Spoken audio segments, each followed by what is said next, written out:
It's the Sound of Texas podcast coming your way from the Texas Amphitheater, all new here in Glen Rose with Mr. King of the Party Song, Kevin Fowler. How we doing, man? Doing good, man. I'm blown away. This venue is insane. Isn't it beautiful? Yeah. Wow. Who thought? I didn't know this even existed out here. Man, I really didn't know about it either. And then when they first opened it a month or so ago, they had Bowland out here, and we got invited out. And, man, I was just blown away. Absolutely beautiful joint. Great place to see a show. Yeah. And take a little swim. Get hot. Yeah. Dive in the little pool. Johnny Cooper once did a backflip into that moat. This was years ago, but it has happened. And if it gets any hotter out here, I might be next. Man, you've been busy lately. You've been all over the place. We have been. You think life will slow down, but we're just busier and busier. I'm doing stood all my Kevin Fowler tour dates. Then me and Roger Krager do a thing called Dos Borrachos. Yep. We got a new album out, and we're taking 1,280 people to Costa Rica week after next. He mentioned our big beach fest, and then we're just touring and staying busy. Got new music coming out next Friday. Next week, A song called Hill Country Honey and Grandbabies, and it's just life is just trudging right along, man. That sounds like a lot of fun, man. We had Krager on a couple of weeks ago, and he's getting ready for that trip. As soon as he got through with our interview, he was hitting the gym. Maybe hitting a tan as well. Yeah. Are you getting ready in that sort of aspect? I'm not a workout guy. The beach bod just comes natural to you. Yes, sir. Yeah. Yes, sir. Long Live Long Necks came out at the end of last year, and then you've got Hill Country Honey coming out next week. By the time this airs, that song will be out. What can you tell us about releasing new music? Because it's been a while. Remember we took a couple years off there, several years. I would just... Well, with COVID and everything, got lazy after COVID. Yeah. We got this record out. We had a Dos Borrachos record out in that interim there. And then I just did this record. Cut it in 2024, but just took some time to get everything going. Right. By the time we got it masters back and everything. And then last year we had so many other things going on. We want to be able to give it all the attention. Then we had a single come out a couple months ago with David Lee Murphy. A song called Maybe the Cowboys Were Right. If you haven't seen that, check it out. It's a great song. It kind of slipped through the cracks. And it's one of my favorite songs we put out in a long time. Yeah. It's a waltz, man. You can't beat a 3-timer, man. And the new single is really cool. Looking forward to that coming out. Me and some Texas boys wrote it, and go Hill Country Honey. And man, we're just plugging away, man. I didn't think I'd still be this busy. I just turned 60 last week. I don't want to share that with everybody, but you, with buddies. Getting old. Being the old guys in the scene now. Yeah. Once 20 years ago we were the young pups. Now we're the old farts. Yeah, and me and Krager were talking about pretty much that exact thing. In the past, 20, 30 years, what would you say that you've learned the most on the road about keeping a schedule and keeping with family time and all that? How have you balanced it out? It's a challenge. A lot of the young kids, they have the same trouble with it we had it back in the day. You're going through that time where you I call them kids. They're in their 30s. Right. But you have to try to figure out a balance home life and this life. Yeah. And it's really, there's an old saying, I've always heard, if you're going to own the music business, it's got to own you. Yeah. You got to give it 100%. And it's really hard to have a life and be a good dad, be a good husband, and give this thing everything. Right. It's hard to serve all those masters. And I think all artists kind of hit that wall, when you got to be going hard. You can't slow down. Right. It'll all catch up to you at some point. It feels like. Every single artist pretty much I know has crashed and burned at one time, but they just worked their butts off till they just couldn't go any harder, and they just, it's really hard to, it's really a selfish career. You have to give it everything, and it's hard for the people around you to hang on. When it does finally catch up to you, and it kind of feels like the walls are coming in, what do you do about that? Man, you try to find a balance. I always have. I'm a workaholic. Yeah. So I'll work until I just drop dead. Right. And I don't think most people that are successful in this business are. It's so competitive that you gotta, there's so many things. Back in the day, we used to do radio tours every week. Right. I'd get home on Sunday, Monday morning we fly out and do radio tours and hitting radio. And now the kids, they got to get up every day and do social media. Yeah. Every single day you got to get up and try to be creative, and you got to come up with something witty, and you got to constantly content. People want to know what you're doing. I want to hit breakfast. There's no downtime. Right. They're just busy as we are, just in a different way. That's true. It's cool now that these kids I love it now that I see what they have. Back when we first started, you know, the only tool we really had to promote our music was Kinko's. Making flyers, and Kinko's where they called it back then. You know, making flyers and handing them out, and mailing lists and stuff, you know. The internet came along, and then mailing lists, and that MySpace thing happened, and then next, you know, it just kept on going. You know, but now, you know, kids really, they don't have to have a distributor. Right. They don't have to have a record label. Nope. You know, tons of these young kids coming up west, you know. Oh, mainly my buddy Tom Myers. I'm good buddies with his great family. Kid, man. I watched him grow up and do his thing, and you know, and just seeing that firsthand. Yeah. And how they work just as hard as we do, just in a different way. They don't have to go out and work radio and press. You know, press is dead. You know, it's all about social media, putting out great content, work. And that little kid there, I'm telling you, he's going to be the next John Mayer or something. He's after it, man. I mean, I've been watching him on his mama's Facebook for 20 years. Yeah. Watching him grow up, you know, and it's just been really cool watching that thing from kind of just the sidelines and seeing it turn into what it is. And it's what happens when hard work and talent collide, you know? Yeah, and he's full of talent. He's only, I think, 17, 18 right now. Yeah, I think he's 18 or going on 19.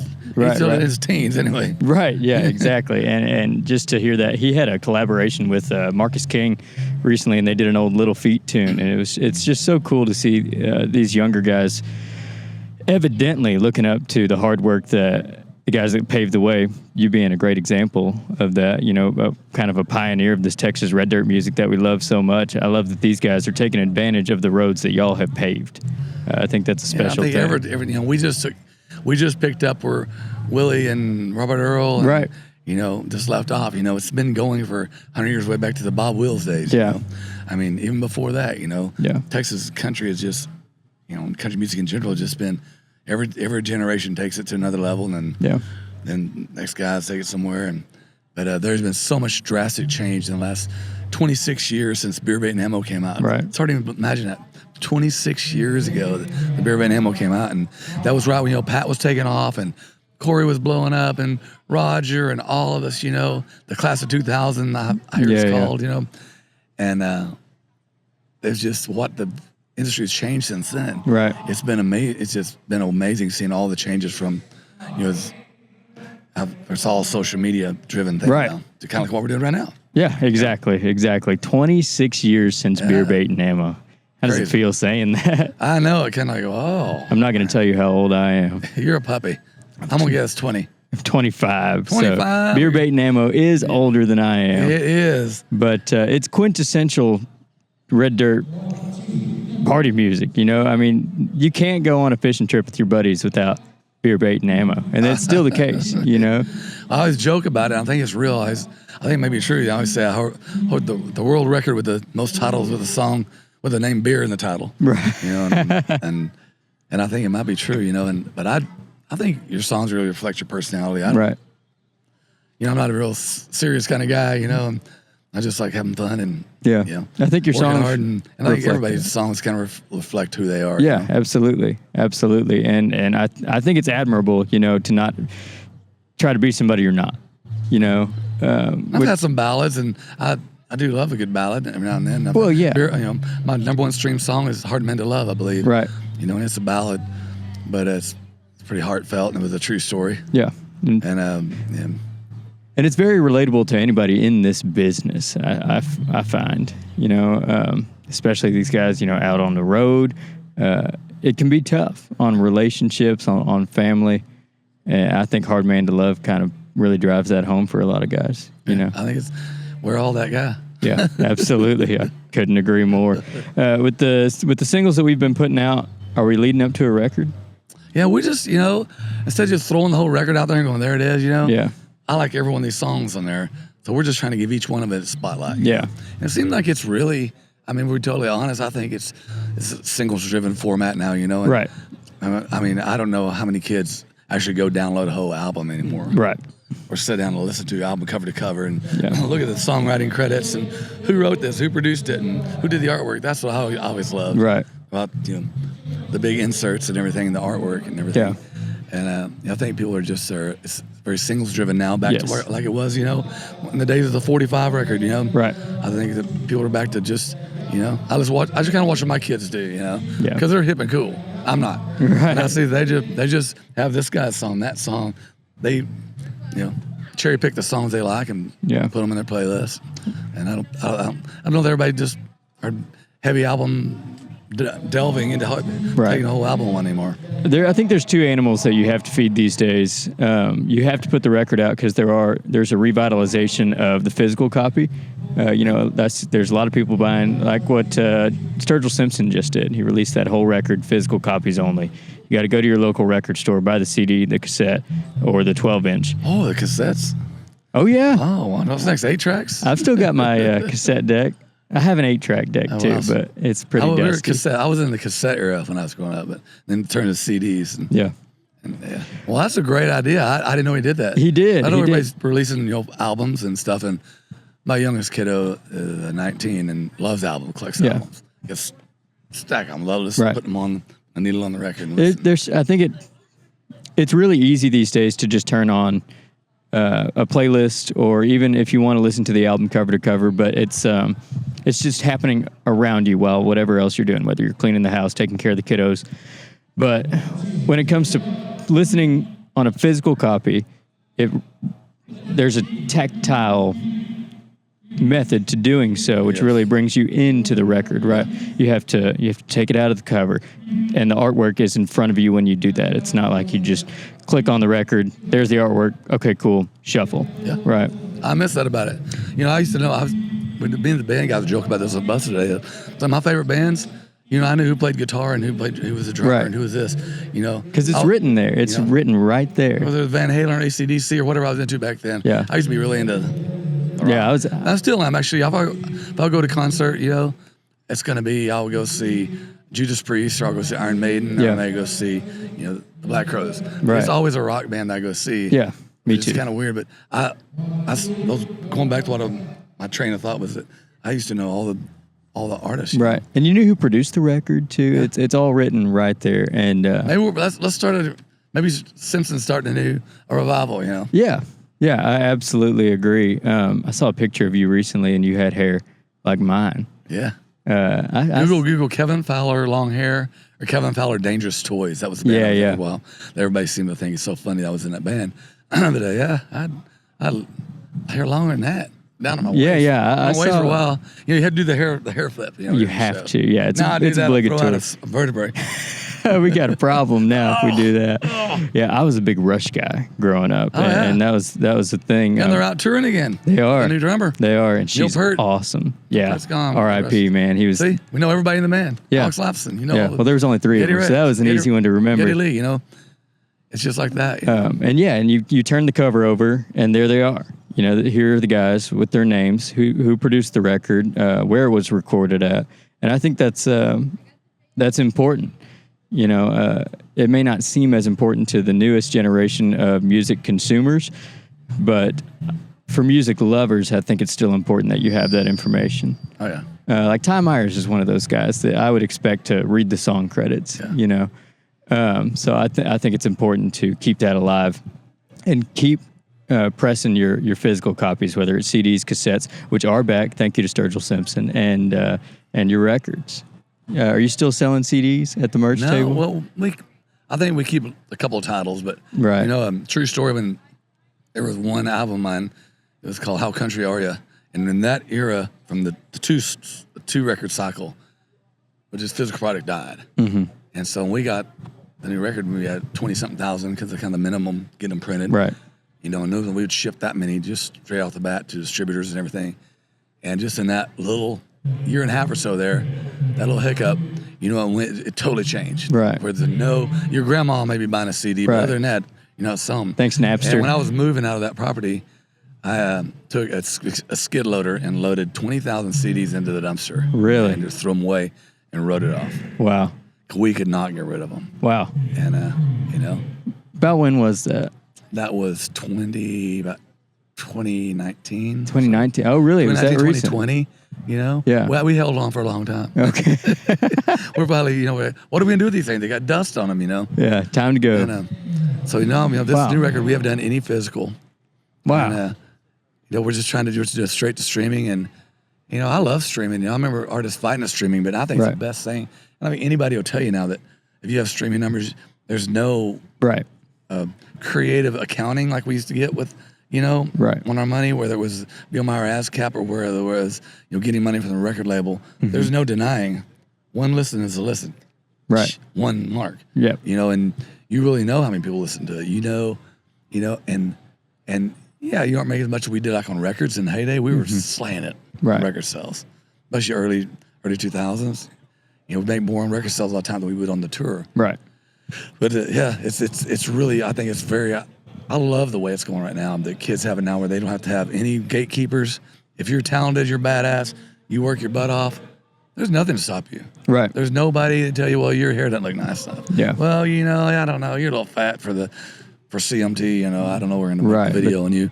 I remember when I was doing the record label, they were literally pushing all the artists to have trainers and all this crap, and having to go to media school, they call it. When you first get signed, trained. To train us to do this. Yep. But as Texas artists, I remember I went in when we first signed to Disney.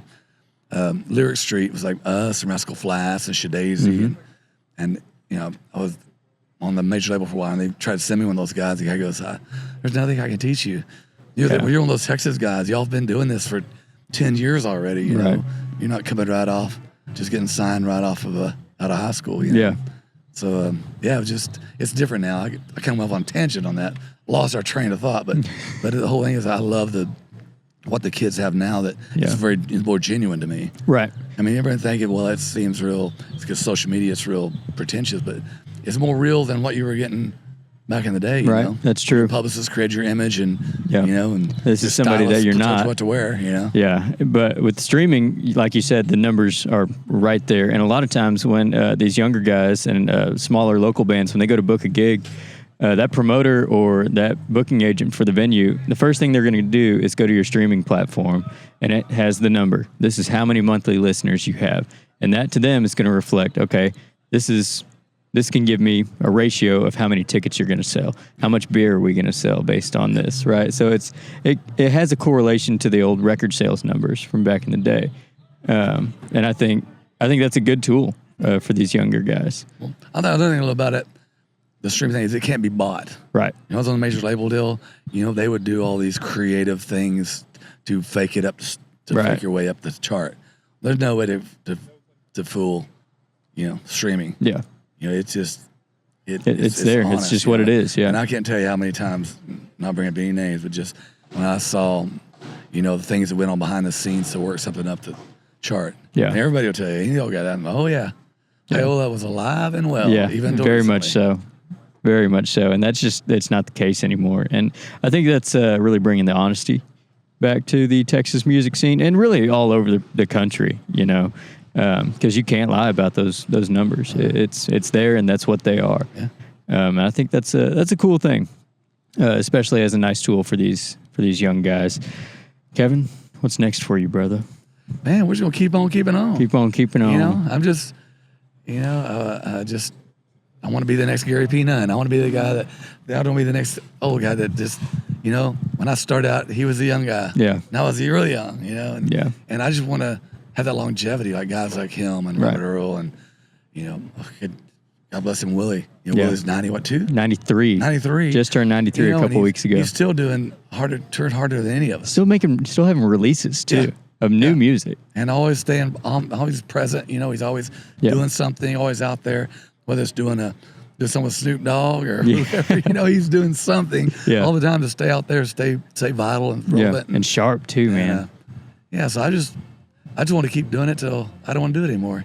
We've been blessed. That's the thing about the Texas thing, the Red Dirt thing in particular, is that you kind of do it till you die. Right. It's not like they tell you got to go home now. Like, no, you're in. Major said, it's like. You've kind of aged out. Time for you to move to Branson and get a family matinee show. Yeah, and get a residency out in Branson. I'm still got my tour bus, my band, and and we coming out of COVID, we're doing 100 shows a year. We're kind of tapping back. Yeah. Trying to get to about 60 to 70 shows a year. Yeah. And have enough time to. I got some grandbabies now. I'd see them and being home a little bit. Used to be I didn't like to be home. Sit in my bed. I was. All right, time to leave again. Right. Yeah. Now it's time to slow down a little bit. But we're still now you that. can actually unpack the suitcase. We're still playing, more dates a year than most of the national artists. Right. But, it's good to be us, man. if we're losing, who's winning, man?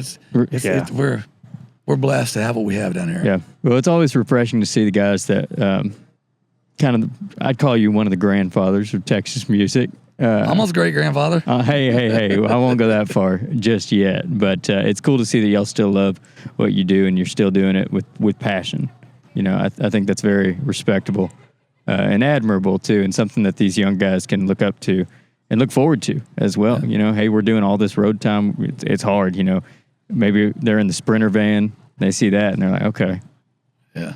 Well, as soon as we get a white bus, things will be a little more comfortable, you know. And as time goes on, you know, we can take less shows a year, spend more time with the family, actually unpack the suitcase. Yeah, the hard work actually does pay off. Yeah. It only took 28 years to get it. What's 28 years? It's been a great run, and yeah, if it all ended tomorrow, man, I can't complain. You know. Yeah. I've got to do and see so much great stuff because of the music, and it's taken me all over the world, and you know, so many friends and great people I've met, and you know, it's if it all ended tomorrow, man, I can't complain one single bit. Right. Yeah, I think that's been a good run. That's a very good thing to have in the back pocket. No matter what happens tomorrow, we did it, you know, and you can say exactly that. We had a lot of fun. Yeah, awesome. Good times. Well, some more fun to be had tonight here at the Texas Amphitheater. We're looking forward to it, man. What an awesome place, man. If y'all haven't seen this place out here in Glen Rose, man. Texas Amphitheater, all new, brand new sound system, brand new lighting system. It's going to be awesome. I'm really excited. Amazing. Yes, sir. I'm going to start a petition and we get Aerosmith in there. What do you think? Come on. I'm ready, man. I got the hair for it. I can tell you're a rocker like me at heart. Yeah, I am. At heart. It's in there. Thank you, bud. Thank you, Kevin. I appreciate it. Take your time. Yes, sir.